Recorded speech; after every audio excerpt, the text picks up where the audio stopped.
Mula bata pa lang ako ay nagtrabaho na, nagbanat ng buto kasama ang aking ama. Hindi biro pinagdaanan naming dalawa, sa mura kong edad natuto na rin akong magbala. Ito aming trabaho, lumikha ng kwadrado, bawat haligi may pawis na galing sa mukha ko.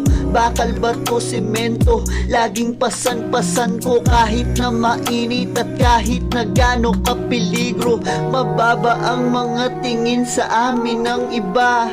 Dahil mahirap ang trabaho, todo kayod pa. Ngunit baliwala lahat at di iniinda. Para sa pamilya ay wala nang mas mahalaga. Walang humpay na pagod, tapos kayod ang kayod.